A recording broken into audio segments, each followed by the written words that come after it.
Добро вечер, еве не пак на разговор со твоја. Денеска имаме една многу интересна, многу специфична тема, за која што ќе разговараат двајца луѓе кои што биле на Факултетот за безбедност или Полициската академија. Професорот Стојановски трпе многу подолго од мене, јас негдека 4-5 години. И да ви кажам, прв пат кога дојдов на Факултетот за безбедност, каде што почнав да го предавам предметот човекови права и полиција, прво прашање кое што им го поставив на студентите беше кој според нив е најголем заштитник на човековите права, и добив многу одговори. Дека се тоа невладините организации, дека се тоа меѓународните организации, Обединетите нации, Советот на Европа, ОПСЕ и слично. Меѓутоа, спомна полицијата. И јас викам, добро, ја мислам дека на ниво на држава најголем заштитник, оној кој што е предвиден всушност во рамките на државата да ги штити човековите права, е полицијата, и тоа некако беше со многу голем сомнеж прифатено од студентите. Мислам дека во прв момент мислеа дека ги зафркавам.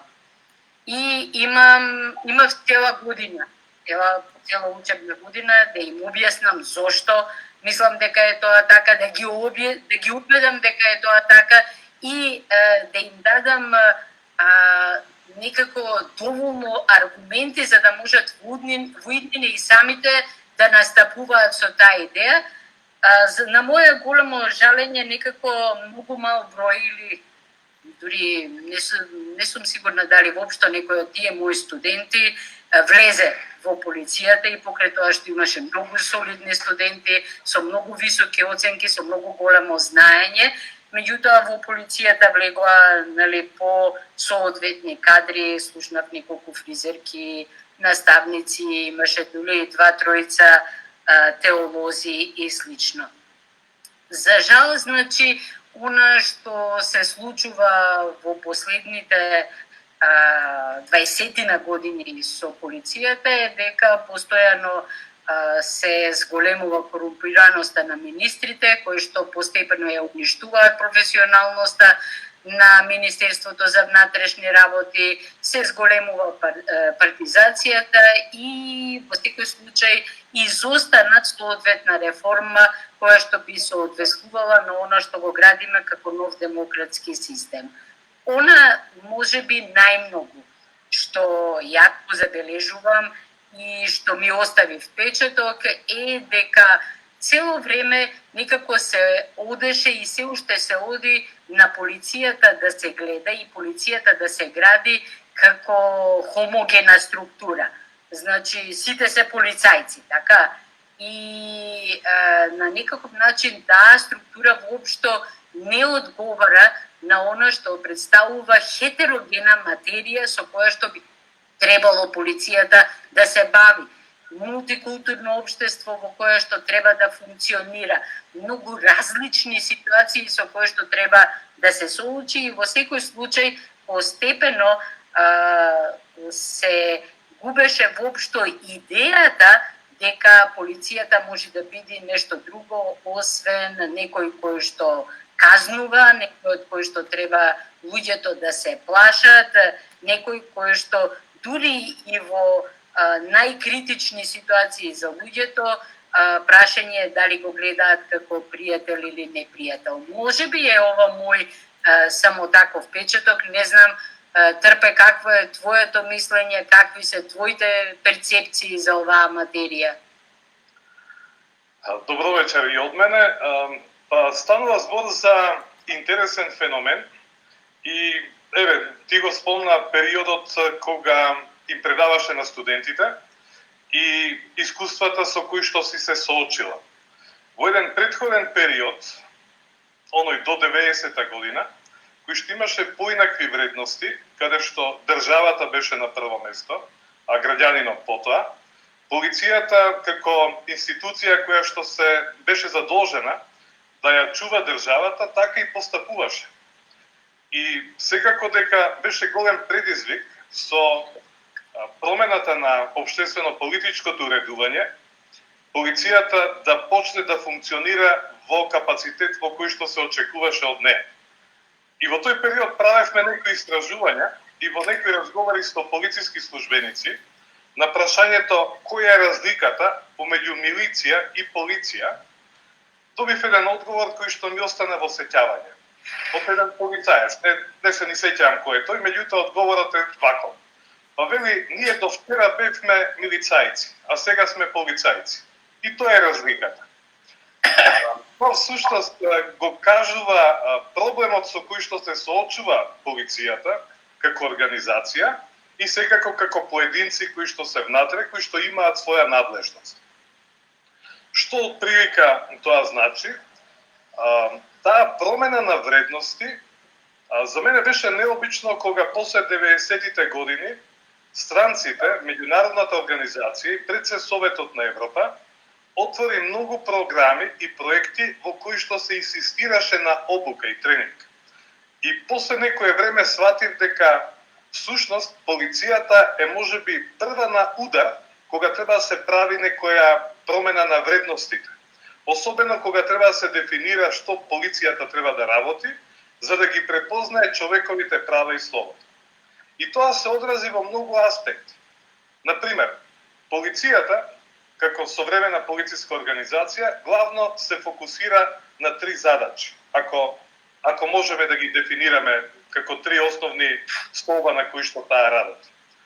Еден е заштита на имотот на граѓаните, значи борба против криминалитетот. Вториот е безбедност, односно одржување на јавниот ред и поредок. И третиот аспект е сервисната позиција на полицијата.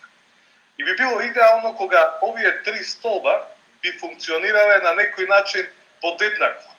Меѓутоа, многу тешко тоа може да се оствари и во таа смисла требаше да се менува филозофијата во полициската организација. Сум бил сведок, бидејќи мојата дружба со полицијата е некаде од средината на 70-тите години, прво во средното полициско училиште, подоцна и во бројни позиции во полициската организација, каде што откривачката улога на полицијата во тој претходен период се движеше од 50% и нагоре кога е во прашање класичниот криминал, кражбите, имотните деликти и така натаму, па до 90 и повеќе проценти, обично 96 до 98% успешност во реализација на кривичното дело убиство. Добро, Трпе, сите овие три столба кои што ти ги спомнуваш и сите функции кои што се поврзани со нив, во суштина имаат многу јасна и многу директна врска со концептот за човекови права. И тогаш кога станува збор за заштита на имотот, тоа е заштита на правото на собственост. Полицијата го штити правото на живот. Полицијата ги штити луѓето ги штити од насилство. Полицијата би требало да го овозможува се она што е поврзано со слободата на здружување, слободата на вероисповест, слободата на мислата. Можеби токму заради тоа луѓето толку страшно реагираат кога полицијата ќе направи прекршување на законите и наместо да се појави како заштитник на човековите права, одеднаш се појавува самата како повредувач на човековите права. Тоа дефинитивно е суштината на проблемот со кој што можеби треба да се позабавиме. Сега, токму тука сакав да продолжам. Значи, овие високи проценти на откривачка активност, кога се воведе новата филозофија дека полицијата мора да биде најголемиот заштитник на човековите права, се соочи со некои внатрешни контрадикторности. Говорам, претходно, откривачката активност бележеше прилично големи проценти, респективни. Меѓутоа, сето тоа беше натовар на човековите права и слободи. Кога се воведоа инструменти со кои што полицијата мора да ја гарантира безбедноста и интегритетот на лице за кое што постои основно сомневање или основано сомневање дека е сторител на кривично дело, кога мора да му се обезбеди бранител во полициската постапка, кога мора да му се обезбедат сите права кои што се пропишани и гарантирани со меѓународните документи, а Македонија е подписник на тие документи, тука веќе се случуваат некои внатрешни ломови, кои што и од денешна... На индивидуален или на организацијски план? Па, прво, проблемот е што организацијата не е подготвена да ги прифати тие инструменти и да направи квалитетни пресојувања внатре, што е нормално за било кој систем кој што се менува од едно општествено политичко редување во друго. Меѓутоа и индивидуално кога полициските службеници се соочуваат со проблемите на терен. И тоа доведе до во тој хаос кој што го имавме во системот по целина.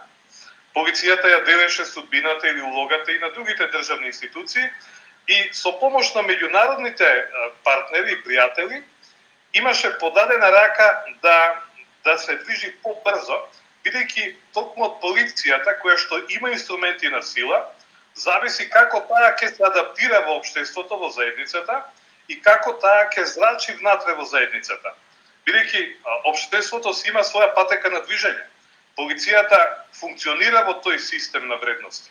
Ама од друга страна полицијата може да влие на натамошната траекторија како ќе се движи општеството, во смисла ако применува премногу присила, ќе го истиснува демократскиот потенцијал во општеството. И обратно. Така што тоа е би рекол приказна во која што и денес полицијата се снаоѓа меѓутоа со сериозни празнини или дефекти. Трпе, на почетокот, кога почна сите промени на политичкиот систем и па и првите години 5, 6, 7, некако се стекна впечаток дека има 3 министерства кои што најдобро и најбрзо се преструктурираат. Дали заради нивната внатрешна организација или нешто друго, меѓутоа Министерството за надворешни работи, за одбрана и Министерството за внатрешни работи со надворешна помош и со сите тие обуки, проекти и слично изгледаше дека најдобро успеваат да влезат во тие нови демократски води и да ги усвојуваат новите вредностни параметри кои што се обидуваше заедницата да ги воспостави.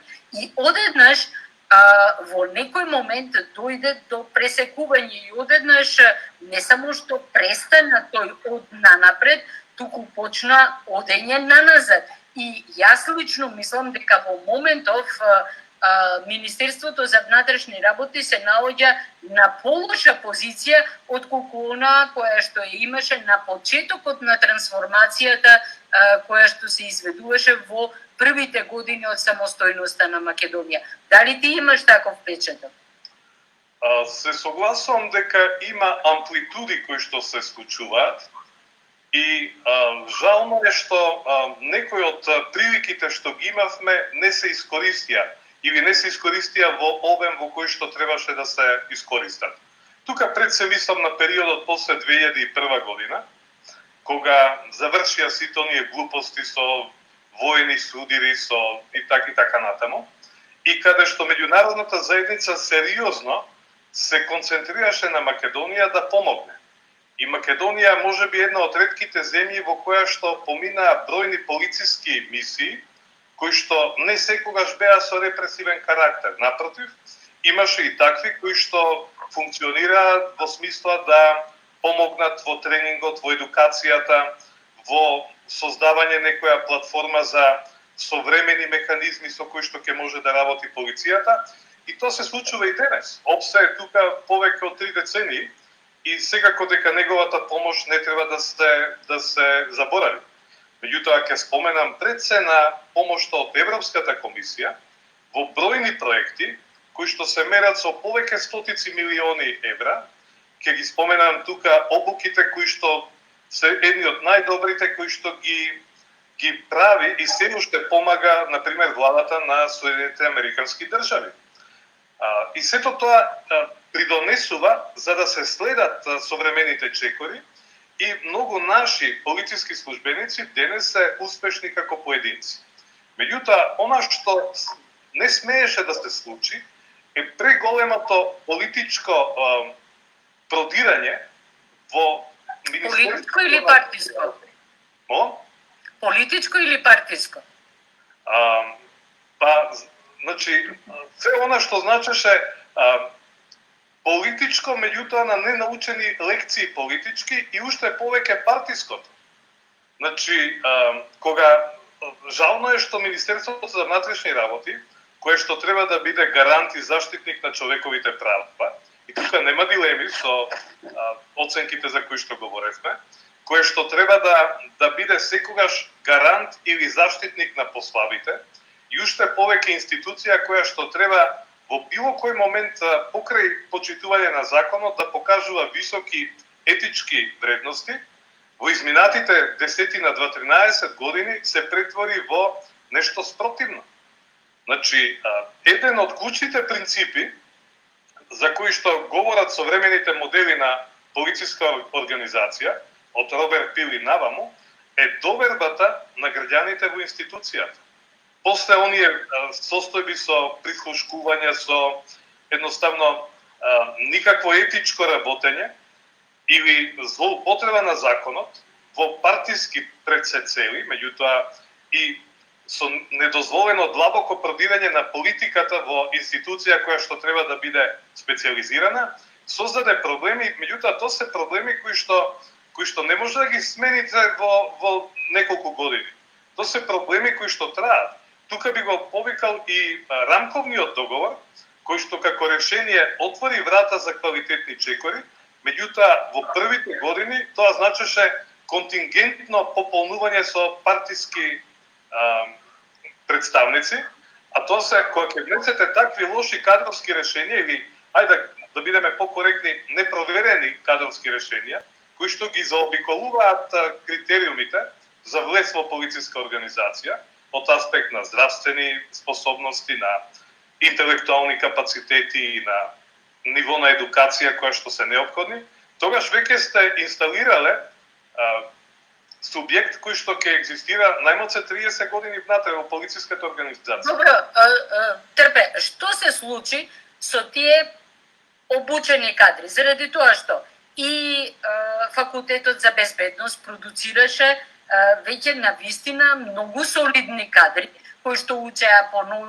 нови програми, кои што имаа можност да имаат допир со луѓе од надвор, предавање од надвор, со материја која што навистина кореспондираше со се оно што се учи и на други слични образовни институции. Потоа, и ти самиот велиш дека имало многу обуки и низ тие обуки поминале голем број на полицајци, а јас се сеќавам дека дури и на голем број невладини организации им беше дадена можност да работат директно со полицијата, не само да прават обуки на полицијата, туку да градат соодветни мрежи, да да работат заеднички на проекти поврзани со консументите на дрога, со ХИВ позитивните, со луѓето кои што се бават со сексуална работа и слично. Значи, имало многу вакви проекти. Поминале многу полицајци низ овие проекти. Каде се тие луѓе? Зашто, да речеме, тогаш кога се гледа дека нешто не функционира добро, ги нема ни што се случува? Значи, ајде вака, факултетот за безбедност беше формиран во 1977 година и тоа беше прва високошколска институција во поранешна Југославија.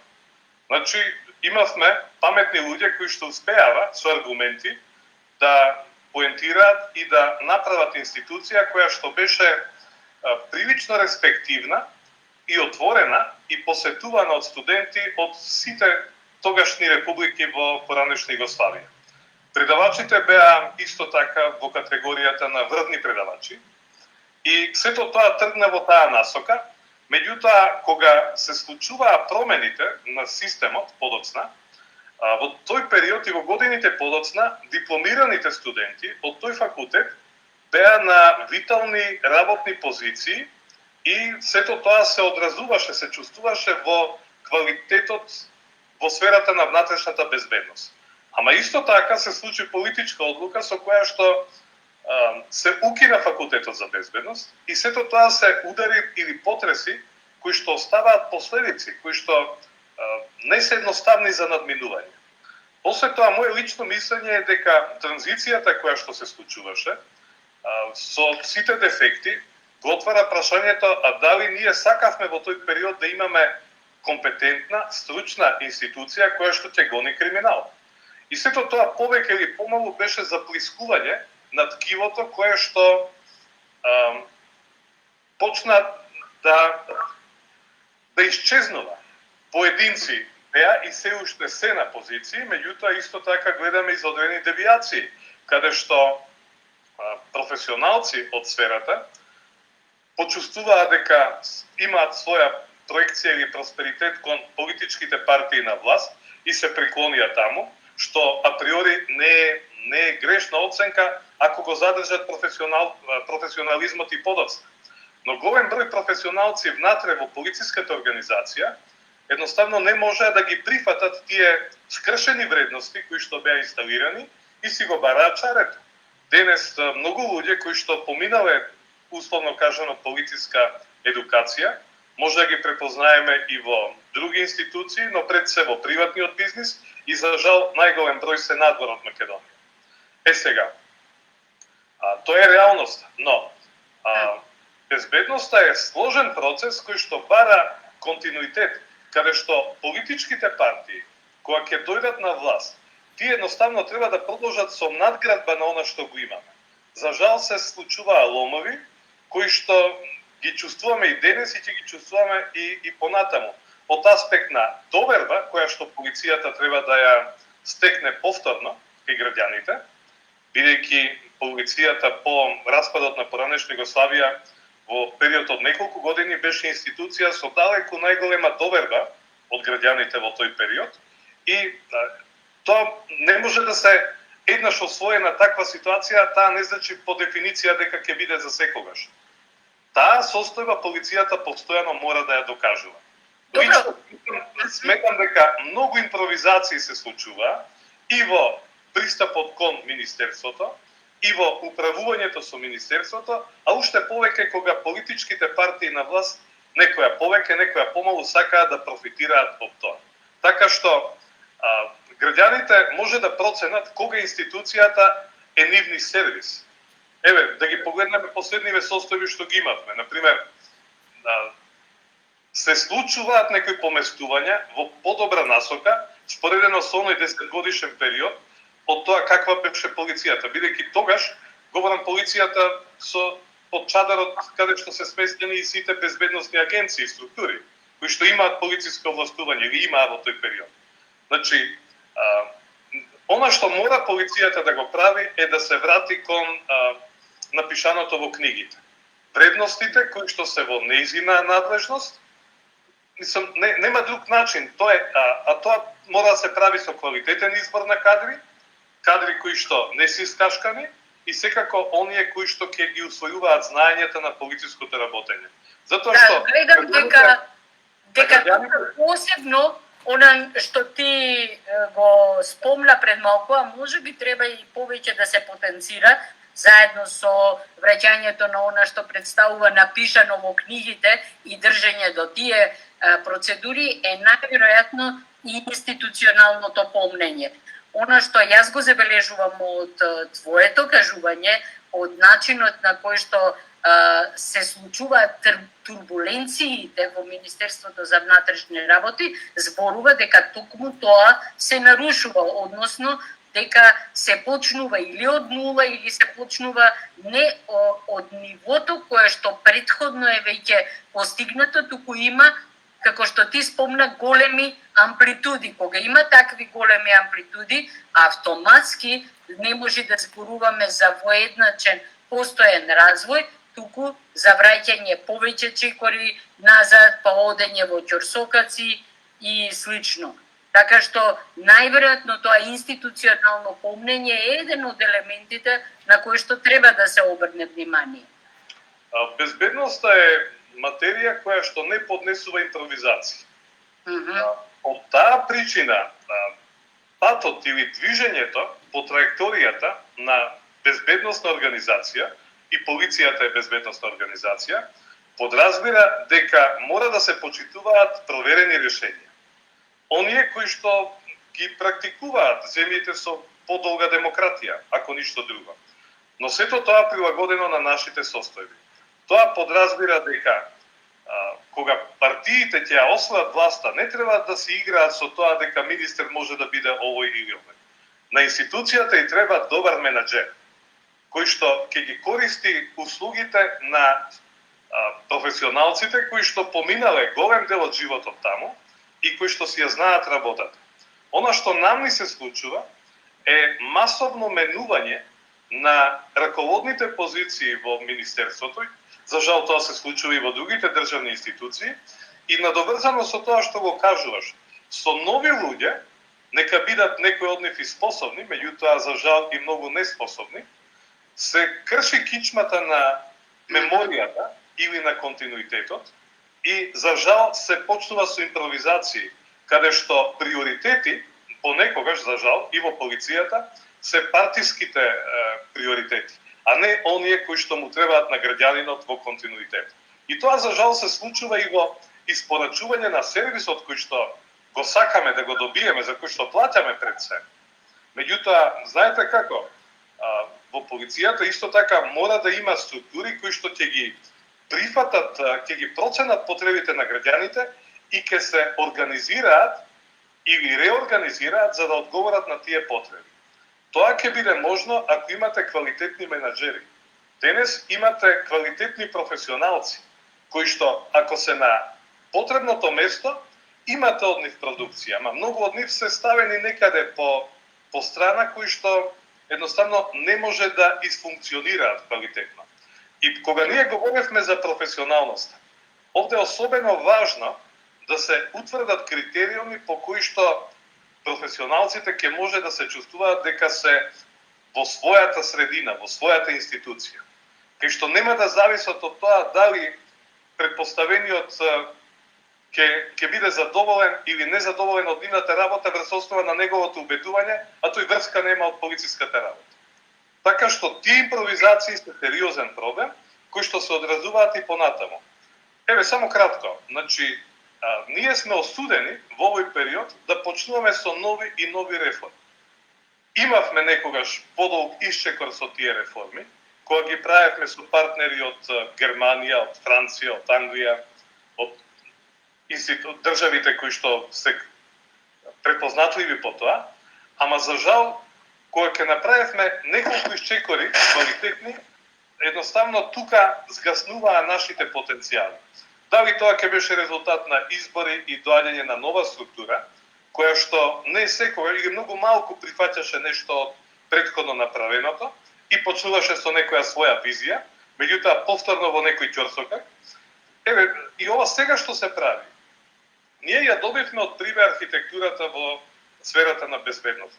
Што е тоа што не чини заклучно со 2015 година и кои се диагоналите по кои што брзо мора да се направи исчекор. Актуелната влада се уште ги препозна тие потреби и ги постави како приоритети. Ама за жал тој приоритет доби само обланда и се презентира во Брисел дека сме направиле реформа во Управата за безбедност и контраразузнавање, направена е реформа во некоја друга структура и така натаму. Тука се плашам дека многу малку или ништо не е направено од реформите, бидејќи таков вид на реформи кои што нема да добијат верификација од експертите во државата, се осудени на нови и нови чекори. И бидете сигурни, еве ова што го зборувам сега, дека многу брзо ќе се соочиме со отварање и нови процеси или нови реформи кои што треба да се прават. Ветингот беше многу често коментиран. Ветингот е премногу... Пред да одиме на ветингот, мене сакам да се задржиме малку на овие реформи и на тоа дека секогаш се почнуваат некои реформи, некои не се ни довршуваат, некои одново и одново се појавуваат. Да речеме, мене многу ме бендиса од аспект на она со што јас се бавам, а тоа се човековите права, една реформа која што на полицијата гледаше не само како на структура која што го гони криминалот, туку гледаше и како на структура, многу важна структура, која што се појавува не во сервис на граѓаните, туку како заштитник на граѓаните. Негдека ми се чини во 2002 година, а потоа продолжи се до 2007 година, мисијата на ОПСЕ заедно со Советот на Европа тогаш поведоа еден многу интересен проект кој што се викаше Community Policing, полиција за заедницата. Јас во моите предавања и во моето невладино организирање овој проект го поврзував со така наречениот малски полицаец. И да речеме тоа е еден од проектите кој што пропадна, кој што не е поврзан со гонење на големиот крим, кој што не е поврзан со корупција, кој што не е поврзан ни со ветинг и слично, меѓутоа е поврзан со она што представува сместување на полицијата во заедницата. Станува збор за полицајци кои што одат без оружје, кои што се движат во собствената средина, кои што го знаат секое ќоше, полицајци кои што се постојано тука, кои што ги познаваат граѓаните, кои што можат да ги препознаат културните разлики, кои што помагаат, а не само казнуваат, кои што разговараат, превенираат, спречуваат конфликти, значи што представува локална потреба. Еве да речеме, многу луѓе зборуваат за оние моторџии кои што се муваат по партизанска.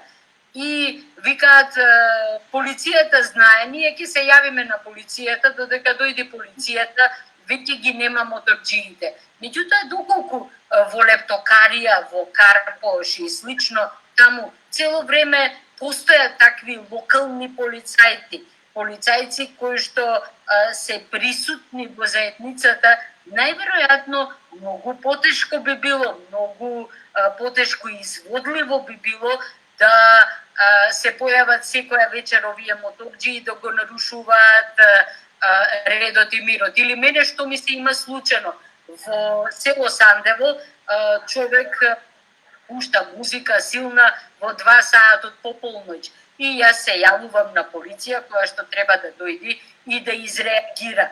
Порано имало полицајци кои што се од овие краишта. Сега се појавуваат полицајци кои што појма немаат, кои што се донесени овдека кој знае од каде. И ми се изгубија полицајциве 2 сати, не може да се извлечат од селото затоа што не ги знаат, не го знаат просторот, не го знаат луѓето, не го знаат комшилокот и тие не само што не можеа да ни помогнат, туку само ги вознемирија луѓето и луѓето беа непријателски настроени кон нив. Зошто трпе ваков вид на проекти не продолжуваат се спроведуваат? Зошто државата одбива да прифати ваков вид на проекти кои што според мене сигурно би го подигнале рейтингот на Министерството за внатрешни работи и сигурно би ја зголемиле довербата на граѓаните кон полицијата и би воспоставиле многу тесни врски меѓу полицијата и граѓаните. Во иднина, дури и при гонење на криминал, на оној повисок, поорганизиран и слично, овие полицајци можат да дадат свој придонес, односно да дадат соодветни информации. Зошто државата ги одбива овој вид на То едноставно државата треба да го постави ова прашање како приоритетно и да го врати повторно во стварност. Предпоставувам дека секој од нас има сеќавања од детството или од некој период потоа, кога сите ние го знаевме полицајецот кој што е на нашиот ред. Да, токму така. Основна задача кога ќе читате литература за полицијата е дека полицаецот треба да знае и да биде знаен. Тоа е основен чекор од кој се тргнува за да се остварува безбедност на микроподрачје. Микроподрачје е реонот кај што живееме, или како што ти го велиш малото или малкиот полицаец. Бидејќи, еве, ако може тоа да го споредам со некои други состојби, сите од нас имаме матичен доктор. Нам ни треба и матичен полицаец. Кога ќе имаме мак, а ужасно многу имаме проблеми во живеењето, почнувајќи од безбедноста, од заштитата на нашиот имот, од проблеми во сообраќај, гласната музика која што ја кажуваш и која е Но обичен конфликт за меѓа може да се разреши со малски полицаец, така? Меѓутоа, ако го имаме ние малскиот полицаец, јас те уверувам дека многу од проблемите за кои што земаме телефон и се јавуваме во полиција, ќе ги нема бидејќи ќе ги преведира тој. Значи, тој е концепт кој што во секоја современа организација и секоја држава има потреба од таа позорна служба. Ние имаме многу убави искуства од еден претходен период во смисла на полицаецот од нашето мало, од нашиот реон, кој што ги знаеше сите состојби на теренот и кој што се грижеше за луѓето. И каде што граѓаните кога ќе одеа на одмор му кажуваа дека во тој месец нема да бидат тука, во смисла да знае, ако примети нешто необично околу нивниот двор, нивната куќа, нивното соседство, дека има натрапник. Денес полицијата е таа на која што и требаат информации. И полицијата ќе биде толку ефикасна колку што има информации.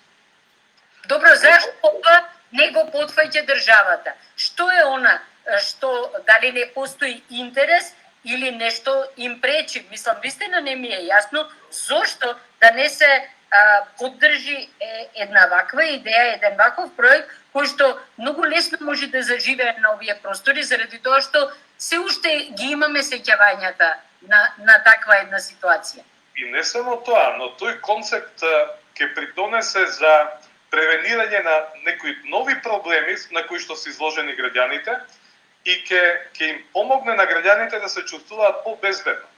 Значи, ние имаме за жал испуштено некои вредности кои што ги имавме и многу тешко се враќаме назад. Сега, да бидеме искрени. И самата полициска организација ги поставува овие прашања како важни, особено за униформираната полиција. Центарот за едукација на кадри од областа на безбедноста интензивно работи на вакви решенија и овие теми се елаборираат, се изучуваат. Значи, тоа е добрата страна што може да помогне многу побрзо да профункционира системот на полицаецот од нашата заедница. Но, знаете, за да имаме систем, тој треба да се направи. А правењето на системот произлегува од приоритети на владата, сериозно да се направи реформа во оваа област и таа реформа да биде одржлива. Не е доволно ако министерот каже дека, еве, ние го воведуваме концептот на полицијата во заедницата, во општината, ова или она, ако тоа нема тема. Тоа повторно говори за импровизациите во нашето обкружување.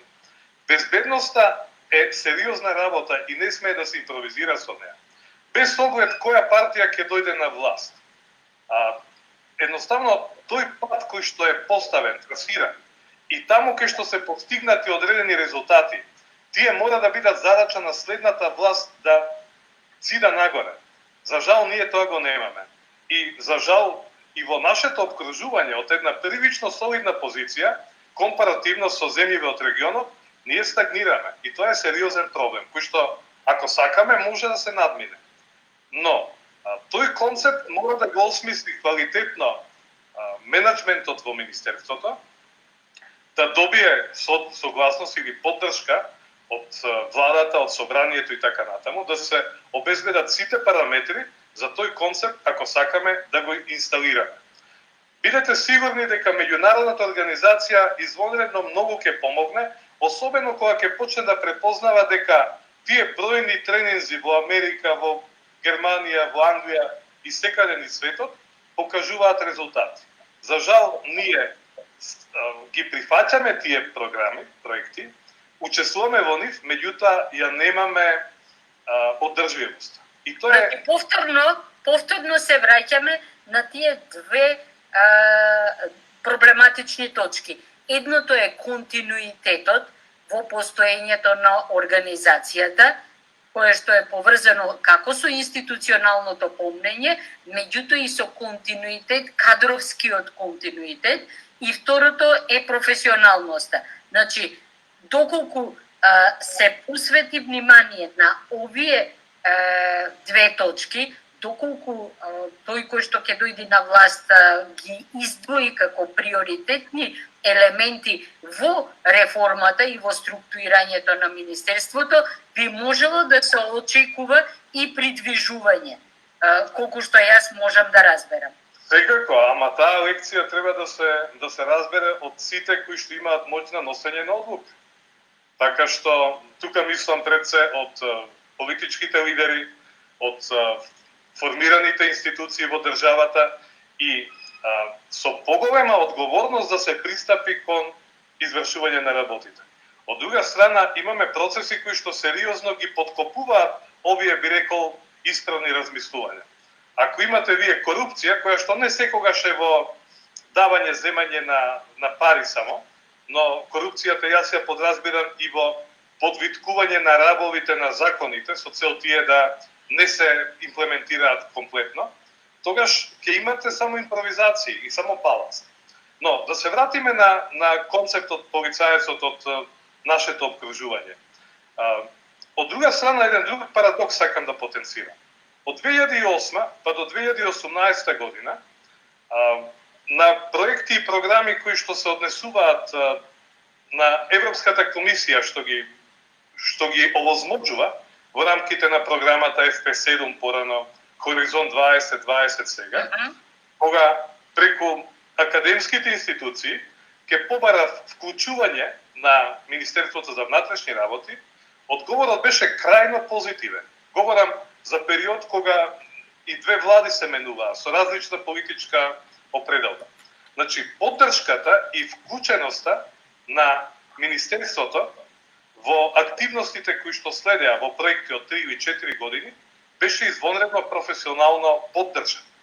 И тоа се исто така аргументи кои што говорат дека потенцијалот е тука, знаењето е тука.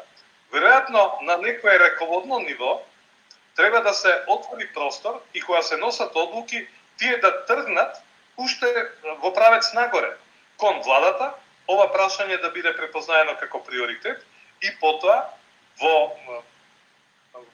програма или проекција со утврдено време да се види кои ќе бидат чекорите кои што ќе се направат и тие да имаат своја употребна вредност.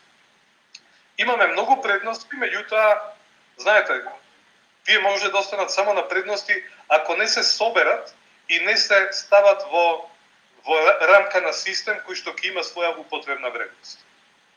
Добро, како се случи тоа? Мислам, најверојатно е поврзано со професионалноста и слично и со партизацијата за која што сите зборуваат. Меѓутоа, како се случи? Повторно беше ставен и отворен факултетот за безбедност. И од него излегуваат навистина солидни кадри. Луѓе кои што можат да влезат во различни структури на Министерството за внатрешни работи и кои што веќе се обучени, значи имаат онаа првична обука на која што може понатаму да се надградуваат додатни обуки, специјализации и слично. Како се случи многу број од тие луѓе да можат да најдат место во Министерството за внатрешни работи? Зашто, мислам, државата не го искористува тој веќе создаден едуциран кадар кој што и стои на располагање и кој што понатаму може да го профилира на различни нивоа, било зависно од таа хетерогеност за која што било за малски полицаец, било во истражувачки дејности, било за финансиски, за организиран криминал и слично. Зошто државата одбива да го искористи тој кадар? Мислам дека имам своje размислување кое што ќе го споделам сега и кое што е многу едноставно, а тоа е дека државата сочинета од представници на партии кои што и тогаш кога извршуваат државни функции се водат од партиските интереси, придонесоа да овој состав, оваа структура на специализирани криминалисти остане на маргините или во предворието, а во институциите да се инсталираат партиски приврзаници, лепачи на плакати, едноставно задоволување на партиските интереси. И тоа само говори за би рекол контраверзите кои што ги живееме, каде што интересите на партијата се над интересите на државата. Добро, она што ние можеме да го ветиме како партија е дека би се бореле овие професионални кадри да влезат во полицијата, да се искористи целокупниот професионален капацитет на полицијата и да ви кажам, ја лично многу го бендисувам и многу би се заложила за тој модел, јас како што го нарекувам на малскиот полицаец. Никако не ми се допаѓа кога на полицијата се гледа само како некој кој што гони криминал. Значи, јас дефинитивно мислам дека полицијата е оној наистурен дел на државната структура кој што е во секојдневен допир со граѓаните и кој што може неверојатно многу да им пружи на граѓаните. Да речеме, сега се прават многу проекти кои што зборуваат за безбедноста на жената во заедницата. Безбедноста на жената во заедницата е поврзана, да речеме, со многу моменти.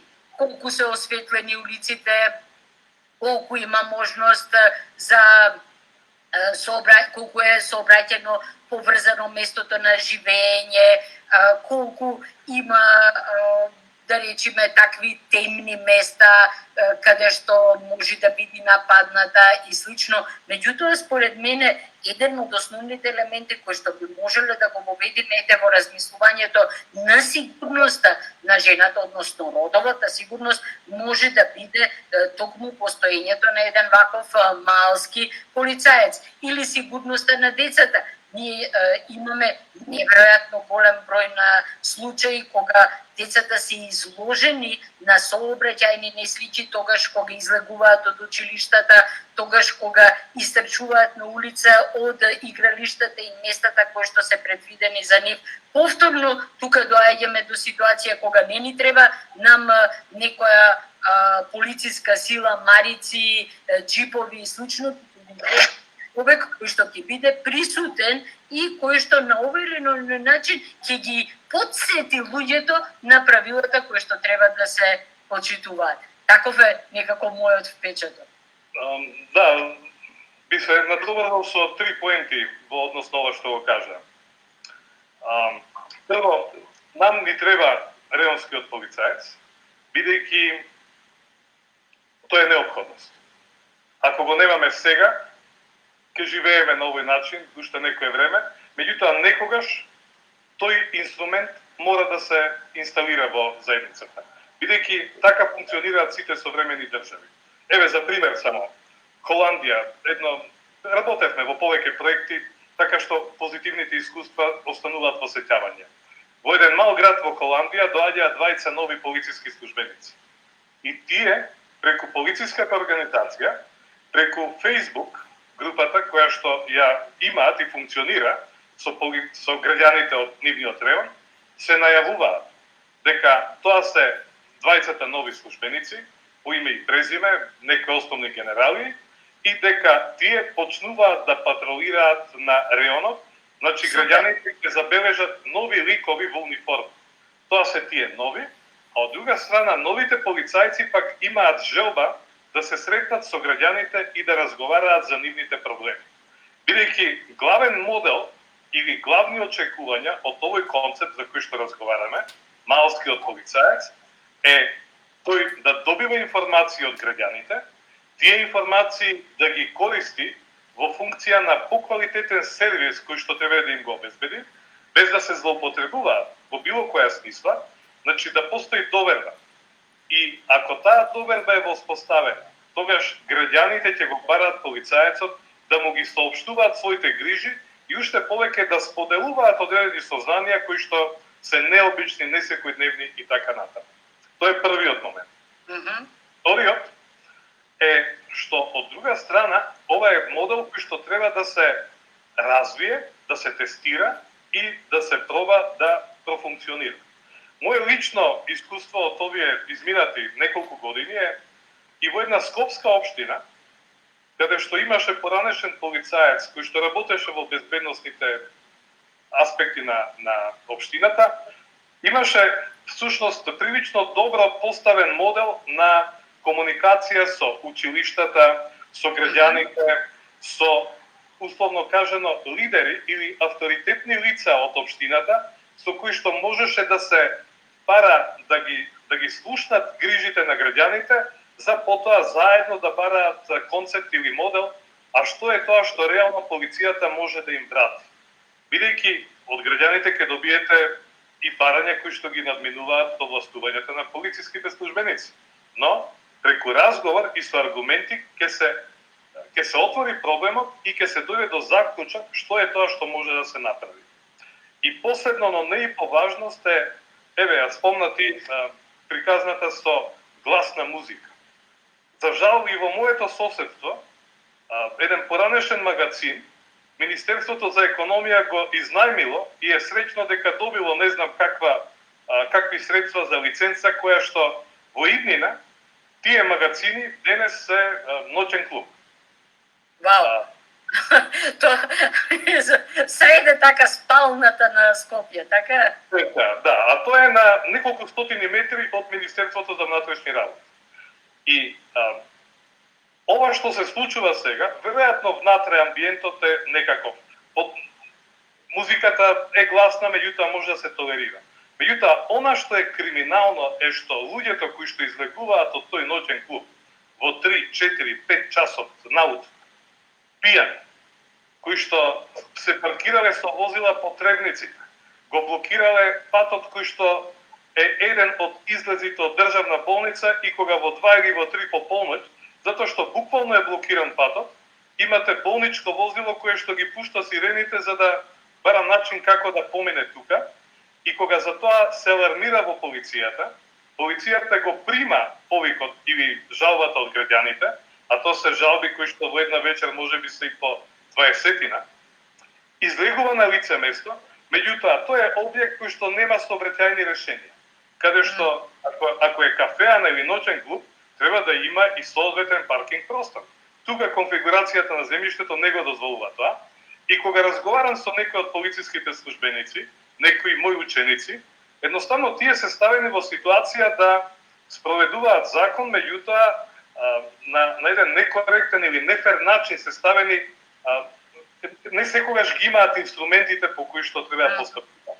Од тука е многу битно прашањето ако овој концепт државата го препознае како приоритет, да ги направи сите предпоставки за да тој може да функционира нормално и дека не може да биде ноќен клуб кој што консумира 100, 200 и повеќе корисници на услугите, на забава и така натаму, а да нема инфраструктура која што ќе ги следи тие чекови. И тоа е еден од проблемите кои што кај полицијата од друга страна предизвикува, ова го говорам и од аспект на внатрешната култура која што постои, тие да се повлекуваат и да стануваат инфериорни и во ситуација кога треба да постапуваат. Затоа што собственик на тој ноќен клуб или раководител се луѓе кои што едноставно имаат многу пари, кои што во некои кругови нивни гости се многу високи представници од власта. И каде што едноставно полицијата е компрометирана да биде тука, ама да не може да постапува. Значи, тоа е прашање кое што се темели на доверба. Тоа е клучно. Ова веќе ми се чини тема за посебен разговор за дигнитетот на полицијата и начинот на кој што политичарите и партиите и високите функционери всушност го урнисуваат тој дигнитет на полицијата и на тој начин ја намалуваат и довербата на граѓаните во полицијата. Ама мислам дека би требало дека веќе да привршуваме трпе, затоа што поминуваме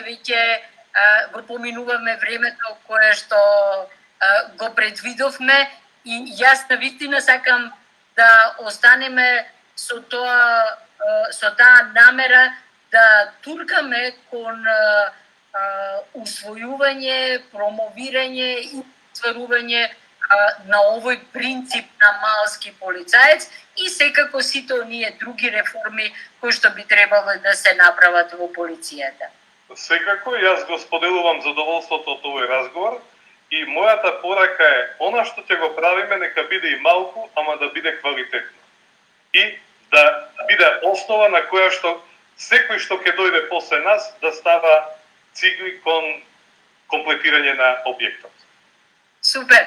Фала многу, се надевам дека фативме така доста голем број на теми. Мислам дека ова во врска со полицијата е навистина остава многу широк простор за натамошни разговори и за натамошно делување и малку да си стават прст на глава и партиите кои што ќе влезат во власта или барем ќе имаат влијание на власта. Фала многу трпе и се надевам ќе имаме уште можности на оваа тема да разговараме. Со задоволство.